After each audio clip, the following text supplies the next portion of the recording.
नमस्कार, आप देख रहे हैं न्यूज 24। आपके साथ मैं हूं वंदना झा। ब्रेक से पहले हमने आपको दिखाया इस बजट से जुड़ी हुई 10 ब्रेकिंग न्यूज, किसको कितना फायदा हो सकता है। लेकिन अब खास तौर से किसानों की हम बात करेंगे। हमारे दो संवाददाता हमारे साथ मौजूद रहेंगे, जिनके साथ कुछ किसान भी होंगे। इस बजट से उनको क्या उम्मीदें हैं, पिछले बजट में जो भी किसानों के लिए वादे हुए उसका उन्हें कितना लाभ मिला और अब वो किस तरीके से मोदी सरकार की तरफ देख रहे हैं। क्या उनकी जो उम्मीदें हैं वो पहले से बड़ी हैं या फिर सरकार के कामों को देखकर, कामों के एग्जीक्यूशन को देखकर, वायदों के एग्जीक्यूशन को देखकर वो उम्मीदें घट गई हैं। इसके लिए सीधा किसानों के पास हम चलेंगे। हमारे साथ राजीव रंजन होंगे और अशोक तिवारी होंगे और स्टूडियो में भी हमारे साथ कुछ खास मेहमान होंगे, उनसे भी आपका परिचय करवाएंगे। लेकिन उसके पहले आपको बताएं, लोकसभा चुनाव से पहले मोदी सरकार आज अंतरिम बजट पेश करने वाली है। किसानों को उम्मीद है कि इस बजट में सरकार उन्हें बंपर तोहफा दे सकती है। सूत्र बता रहे हैं कि मोदी सरकार इस बजट में किसानों को बड़ी राहत देने की तैयारी कर रही है। किसानों के लिए किन बड़ी योजनाओं का ऐलान हो सकता है, पहले आपको वो दिखाते हैं।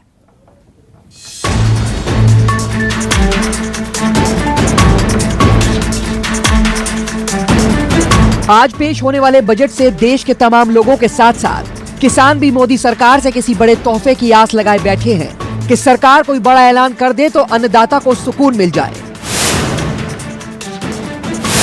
किसानों के लिए कई बड़े ऐलान किए जाने की उम्मीद भी की जा रही है। इसमें सबसे बड़ा ऐलान होगा किसानों के खाते में सीधे एक मुश्त रकम डाले जाने की योजना का।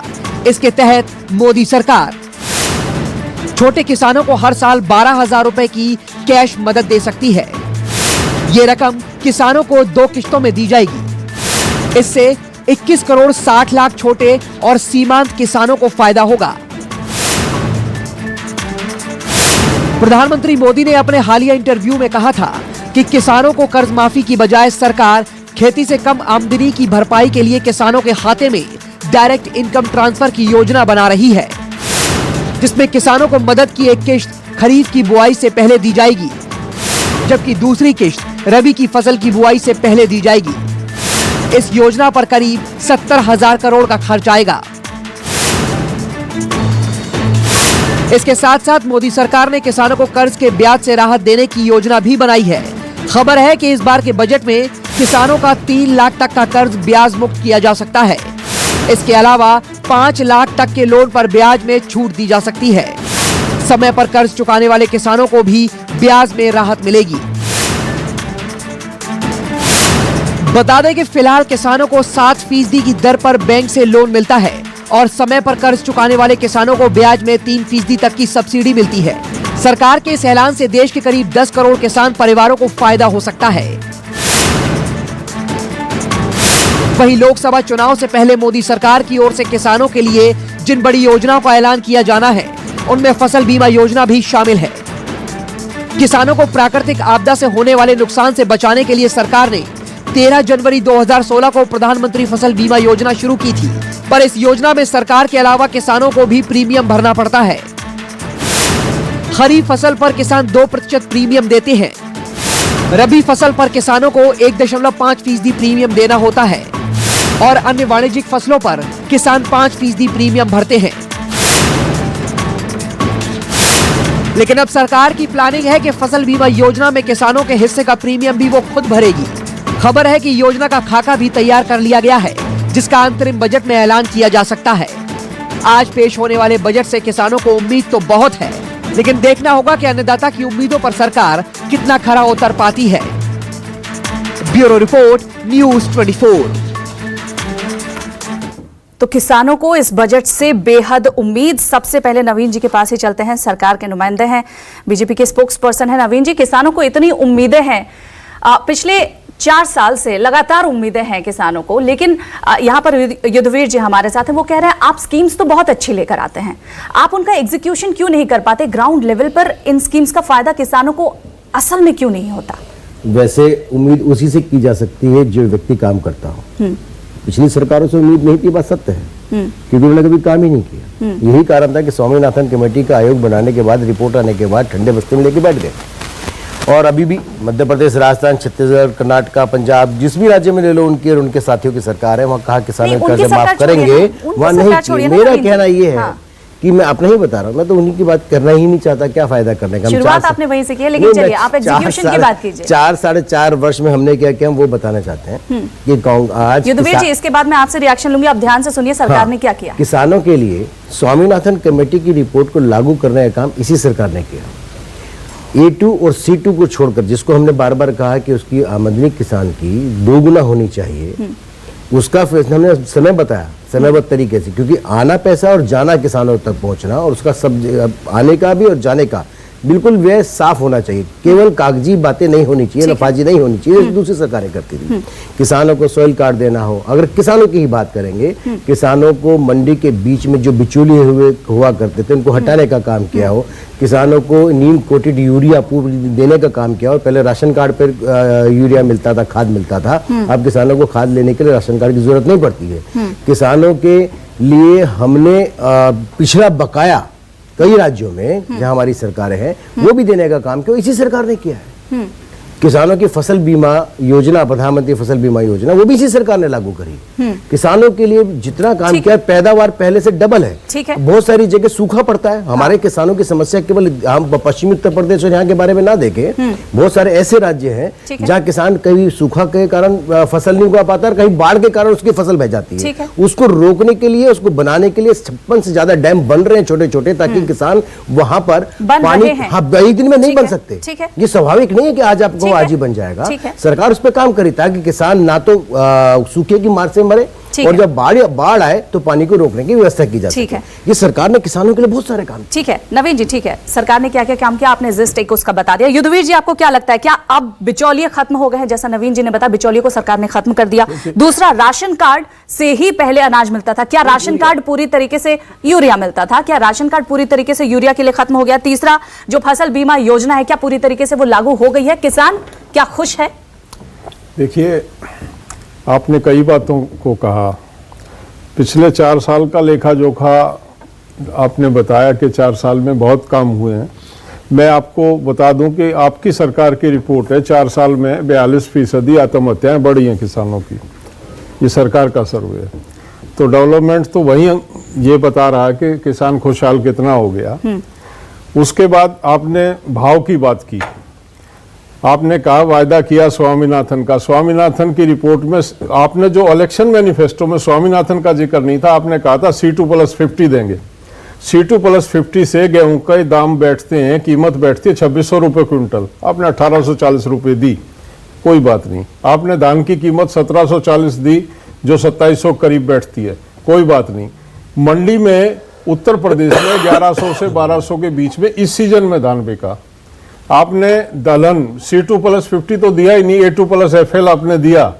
C2+50 का वायदा आपने किया था, और उसके बाद चलो जो दे दिया उसको भी हम स्वीकार करते हैं।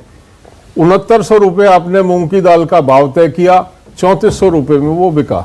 कोई फसल, सरसों आपकी 4000 रुपये से 3200 रुपये मार्केट में बिकी। एग्जीक्यूशन 19 टन आलू लेके गया किसान, उसको भाड़ा और मंडी टैक्स देके 637 रुपए उसको मंडी में मिले, उसकी लेबर, उसकी लागत वो भाड़ में गई। ये स्थिति है किसान की आज, जो बता रहा हूं। आपने क्या किया वो दिल्ली की बिल्डिंगों में बैठ के मुझे नहीं पता, लेकिन प्रैक्टिकल में ये किसी से छुपा नहीं है कि किसान आलू को फेंक रहा, प्याज को फेंक रहा। तस्वीरें हम दिखाते रहते हैं। 1 रुपए और 1.5 रुपए में आपका वो प्याज और आलू को खरीदा। लहसुन 2 रुपए में लहसुन वहां मंदसौर की मंडी में बिका। तो ये जब तक ये व्यवस्था नहीं बनेगी, कर्जे से किसान नहीं बचने वाला। आप कर्जा दे के पीठ थपथपाएं कि हमने किसान को कर्जा दे दिया या कर्जा माफ कर दिया। ना हम कर्जा चाहते हैं, लेना चाहते हैं, ना हम माफी चाहते हैं। हमको चाहिए लाभकारी मूल्य। उसके लिए आप जहां पहले हम थे उससे नीचे गए हैं, उससे आगे नहीं बढ़े हैं। वही बिचौलिया उसी तरह का शोषण किसान का लगातार कर रहा है मंडियों में। बिल्कुल, कांग्रेस प्रवक्ता हमारे साथ है। 1 मिनट, आपको सबसे पहले मैंने समय दिया। 1 मिनट नवीन जी, विनायक नहीं, 1 मिनट आपको मैं समय दूंगी, आपको समय दूंगी, ठीक है। विनायक डालमिया हमारे साथ हैं, इनके पास चलेंगे। विनायक जी, आपने सुना यहाँ पर नवीन कुमार जी ने भी पहले बताया कि सरकार की इतनी सारी स्कीम्स है, 4 साल में इन्होंने ये सारी स्कीम्स लागू की हैं, लेकिन युद्धवीर जी ने हकीकत बता दी कि पहले हम जहां थे उससे भी नीचे गए, उससे ऊपर तो उठे ही नहीं है।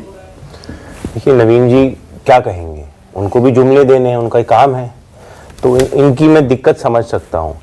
बट देखिए ये जो है मोहम्मद बिन तुगलक की सरकार है। कैसे सरकार है मोहम्मद बिन तुगलक की? पहले इन्होंने नोटबंदी करी, फिर आए, फिर बोलते हैं जी गब्बर सिंह टैक्स करेंगे। तो ये किसान विरोधी मोदी है, महिला विरोधी मोदी है, युवा विरोधी मोदी है।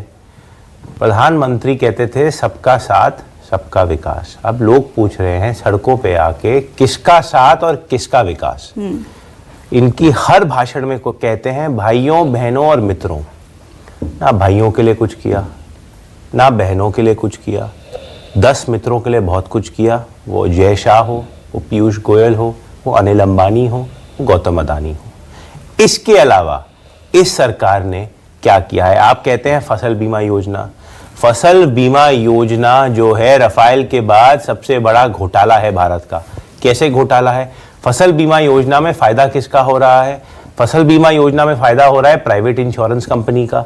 एक बड़ी प्राइवेट इंश्योरेंस कंपनी जिसको कॉन्ट्रैक्ट दिया, उसका उदाहरण दे देता हूं, वो भी रिलायंस अनिल अंबानी की है। कमाल की बात है, अनिल अंबानी ने आज तक कभी खेती में या इंश्योरेंस में काम ही नहीं किया, पर मोदी जी ने उनको लॉलीपॉप दे दी कि भैया ये लो किसानों का भी फसल बीमा करो। पहले तो आपने सैनिकों के साथ खिलवाड़ किया, रफाल का जेट बनवाएंगे अनिल अंबानी से, अब खेती भी करवाएंगे अनिल अंबानी से। सब कुछ अनिल अंबानी से ही करवाते हैं, हम सब छोड़ देते हैं देश। क्या रखा है? अदानी और अंबानी का देश है, किसानों का देश बचा नहीं है। यही मोदी सरकार है। कल अखबार में आया कि भैया जो स्टैटिस्टिक कमीशन है उसके जो मुख्य हैं वो परेशान होकर छोड़ गए कि आप डेटा नहीं रिलीज कर रहे हैं और आप आंकड़ों की जुगलबंदी कर रहे हैं और आंकड़ों के साथ भी खिलवाड़ कर रहे हैं, राजनीति कर रहे हैं। 40 साल में सबसे ज्यादा जो आपकी अनएम्प्लॉयमेंट है, बेरोजगारी है, इस सरकार में है। ये इसी सरकार की जो स्टैटिस्टिकल कमीशन है उसकी रिपोर्ट है। अब उसका आप क्या जवाब देंगे? आप ना आपने एनसीआरबी का डेटा रिलीज किया, ना आपने बेरोजगारी का डेटा रिलीज किया, ना आपने किसान ने कितनी आत्महत्या किया है 4 साल में उसका डेटा रिलीज नहीं किया, ना आपने 6 महीने से एफडीआई का डेटा भी नहीं रिलीज किया है। क्यों? क्योंकि वो जो सारे आंकड़े हैं आपकी जो फेलियर है, वो सारे आंकड़े आप ही के फेलियर को आपके सामने आईने की तरह सामने आके खड़े हो गए हैं, आपको परेशान कर रहे हैं। दिक्कत यही है। देखिए जब पिक्चर अब खत्म हो गई, अब इंटरम बजट की हम बात करते हैं, इंटरम बजट की हम बात कर रहे हैं। अभी हमारे साथ और भी मेहमान हैं, उनसे भी हम बातें करेंगे। पिक्चर बिल्कुल क्या आपसे भी है? जवाब लेंगे। पिक्चर खत्म हो गई है, अब हम आपसे पूछ रहे हैं कि आप क्या किरदार निभाएंगे। भाई साहब 5 साल में आप क्या कर रहे थे? किरदार जब निभाना था वो 5 साल में निभाना था। अब तो जब चिड़िया चुग गई खेत, अब आप पूछ रहे हैं मोदी जी इंटरम बजट में क्या करेंगे? क्या कर लेंगे इंटरम बजट में? लॉलीपॉप देंगे और जुमले देंगे। ठीक है, आप ट्रेडिशन पे देख लीजिए, इंटरम बजट में कोई नया मेजर्स पॉलिसी स्कीम इनिशिएटिव नहीं आना चाहिए। जी ठीक है। एक मिनट हमारे संवाददाता अमित कुमार और मनीष कुमार भी हमारे साथ जुड़े हुए। मनीष तो पीयूष गोयल के घर के बाहर से ही हमारे साथ जुड़े हुए। मनीष, क्या कुछ आप वहां पर स्थिति समझा पाएंगे? कितनी देर में वहां से पीयूष गोयल ऑफिस के लिए निकलेंगे? जब अनिल अंबानी बोलेंगे जब जाएंगे ऑफिस से। अच्छा, आपने तय कर रखा है? देखिए अब मनीष से ले लेते हैं जवाब। मनीष से जवाब ले लेते हैं। एक मिनट बस करते हैं, हमारा काम है जरा। मनीष विपक्ष में मॉनिटरिंग का काम है ना। बिल्कुल 8:30 पौने 9 के बीच में वित्त मंत्री पीयूष गोयल यहाँ अपने निवास से निकलेंगे, वित्त मंत्रालय जाएंगे, जहाँ पे तमाम अधिकारियों के साथ एक फोटो अपॉर्चुनिटी होगा। और जाहिर तौर पर वो इस वक्त तैयार हो रहे हैं। उनके आला जो अधिकारी यहाँ पे पहुँच रहे हैं उनके निवास स्थान पे। काफी महत्वपूर्ण है सरकार का ये बजट, क्योंकि आखिरी बजट है इस लोकसभा चुनाव से पहले। तो जाहिर तौर पर उनके ऊपर बड़ी जिम्मेदारी है पीयूष गोयल के ऊपर, कहीं ना कहीं वो बेड़ा पार लगाने की इस बजट के जरिए। आम आदमी जो कि जाहिर तौर पर उसकी काफी उम्मीदें इस बजट से, किसान जिसकी बहुत ज्यादा उम्मीदें हैं, युवा जिसकी बहुत ज्यादा उम्मीदें हैं, उन तमाम उम्मीदों पर इनको खड़ा उतरने की एक बड़ी जिम्मेदारी है पीयूष गोयल को। जी, आप हमारे साथ बने रहिए। मनीष, बैंकिंग एक्सपर्ट अश्विन राणा हमारे साथ हैं, उनसे भी हम बात करेंगे और जानेंगे कि बैंकिंग सेक्टर इस वक्त क्या उम्मीद कर रहा है इस इंटरिम बजट से। अमित, आपके पास कोई अपडेट? नहीं, देखिए अपडेट यहाँ अपडेट नहीं, अपडेट का इंतजार हर कोई कर रहा है, क्योंकि जब वित्त मंत्री निकलेंगे अपने घर से तो यहाँ पर सबसे बड़ी बात की एक जो फोटो अपॉर्चुनिटी की बात मनीष कर रहे थे, वो सबसे इंपॉर्टेंट फोटो अपॉर्चुनिटी होती है। जब आप कह सकते हैं कि चाहे किसान की बात करें या मध्यम वर्ग की बात करें, उनकी जो उम्मीदों का पिटारा होता है वो सूटकेस, उस सूटकेस के साथ यहाँ पर दिखेंगे। और इसके बाद वो राष्ट्रपति भवन जाएंगे और 10 बजे के करीब यहाँ पर एक कैबिनेट की बैठक होगी, जो कि आमतौर पर सिर्फ अप्रूवल के लिए होती है, एक औपचारिकता होती है जिसमें जो बजट होती है उसको अप्रूव किया जाता है, प्रधानमंत्री से लेकर तमाम कैबिनेट के लोग होंगे। लेकिन सबसे बड़ी बात कि अंतरिम बजट भले ही इसको कह रहे हो, लेकिन ये फुल फ्लेज्ड बजट होगा जिसमें बीजेपी के और नरेंद्र मोदी की जीत की जो तिजोरी होगी, आप चाबी होगी, वो उस पिटारा में होगी, क्योंकि उसी के दम पर चुनाव में जाएंगे। और जो जमा पैसा किया गया है, जो बड़ी संख्या में आप कह सकते हैं जो जीएसटी या तमाम जरिए से पैसा जमा है सरकार के पास, किसान, क्योंकि अगर आप देखें तो प्रधानमंत्री मोदी ने साफ तौर पे कहा था कि किसान को हम उसकी स्थिति सुधारना चाहते हैं, और इसीलिए इस बजट में निश्चित तौर पर किसान के लिए बड़ा ऐलान होगा। पिछले 3-4 जो कैबिनेट हुए थे उसमें हर बार ये उम्मीद की जा रही थी किसान के लिए होगा, कुछ ना कुछ ऐलान किया जाएगा, लेकिन जो जानकारी मिल रही है कि बड़ा ऐलान होने जा रहा है किसान के लिए। तो बस इंतजार कुछ देर का है, जब वित्त मंत्री अपने घर से निकलेंगे और 11 बजे यहाँ पर शुरू होगा जो पिटारा है, जो कि कहा जाता है कि उम्मीदों भरा पिटारा है, वो खुलेगा। और आखिरी बजट सरकार का और पीयूष गोयल का पहला बजट है, तो निश्चित तौर पर कई धमाकेदार घोषणाएं उसमें होंगी। ठीक है, वित्त राज्य मंत्री शिव प्रताप शुक्ला ने क्या कुछ कहा, अमित एक बार ये भी दर्शकों को सुनवाते हैं। सर बजट सर बजट को लेकर काफी उम्मीदें हैं इस सरकार से, कितना फुलफिल करेंगे सर आप लोग? देखिए, माइक मत लगाना यार, अकेले करना। मोदी जी की सरकार वह एक लोकप्रिय सरकार है, और लोकप्रियता इसकी पूरी जो है पूरे देश में है, विदेश में भी है।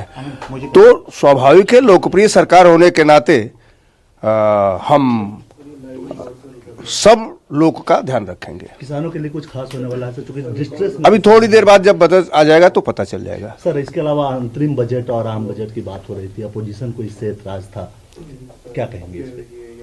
हम जो बजट रख रहे हैं उसको विपक्ष भी देख लेगा, मीडिया भी देख लेगी, सब कुछ सभी लोग देख लेंगे। इस नाते अभी उस पर कुछ कहने की आवश्यकता मुझे नहीं। सर अच्छा होगा बाकी बजट से इस बार, क्योंकि चुनाव भी है तो कुछ आप लोग फायदा भी तो लेंगे। नहीं, हम हमेशा अच्छा बजट रखे हैं। तो ये जो है इंटरिम बजट की स्थिति है, तो उसमें जितना भी संभव है जनता के लिए सब करेंगे ही। सर शुक्र मैं हेल्थ सेक्टर पर बात करने के लिए हमारे साथ फरहान पेंटीवाला मौजूद हैं, और साथ ही साथ बैंकिंग सेक्टर पर बात करने के लिए अश्विन राणा हमारे साथ बैंकिंग एक्सपर्ट मौजूद हैं। पहले बैंकिंग सेक्टर की बात कर लेते हैं। अश्विन जी, बैंकिंग सेक्टर को क्या उम्मीदें हैं इस इंटरिम बजट से? देखिए, उम्मीदें तो बहुत हैं। क्या है कि अभी सरकार ने बहुत कुछ सोचा है कि बैंकों को मर्ज करना, तो हमारी सरकार से ये रिक्वेस्ट है कि ये बैंकों के जो इंफ्रास्ट्रक्चर है इसको चेंज ना करें, आप मर्जर की तरफ इसको मत ले जाएं, बल्कि इसके और सपोर्ट की ज़रूरत है, आपको कैपिटल इन्फ्यूज़ करने की ज़रूरत है। अगर सरकार योजनाएं बैंकों के थ्रू लागू करना चाहिए तो बैंकों को सशक्त बनाने की ज़रूरत है। और जब आप किसान की बात कर रहे हैं तो मेरा ये कहना है सभी पॉलिटिकल पार्टी जो ये धंधा करते हैं इलेक्शन से पहले कि हम लोन माफ़ कर देंगे, कृपया ये बंद करने। हमने इलेक्शन कमीशन को इस बारे में लिखा था कि ये घोषणाएं बंद होनी चाहिए। उसके कारण से क्या है कि जो जेन्युइन किसान है, जो लोन लेता है, वो देना चाहता है, दे सकता है, वो भी देना बंद करता है। तो सरकार इस प्रकार की ये जो घोषणाओं को बंद करवाए, और अगर वो कुछ अभी तक आप देखेंगे 1.5 लाख करोड़ से 1.5 लाख करोड़ से ज़्यादा के लोन जो है किसानों के माफ़ हो चुके हैं, फिर भी हम कह रहे हैं किसानों की वो स्थिति है। तो स्थिति क्यों है? उस स्थिति को सुधारने के लिए उनकी इंफ्रास्ट्रक्चर है, बीमा है, या और जो चीज़ें हैं, जो फसल हो जाती है उसको ट्रांसपोर्टेशन की सुविधा दी जाए, वहाँ पर जहाँ पर वो फसल हो रही है एक्स्ट्रा है तो वहाँ पर उसको किस प्रकार से इंडस्ट्री के अंदर उसको यूज़ किया जा सकता है, उसकी सरकार उसके बारे में बात करे।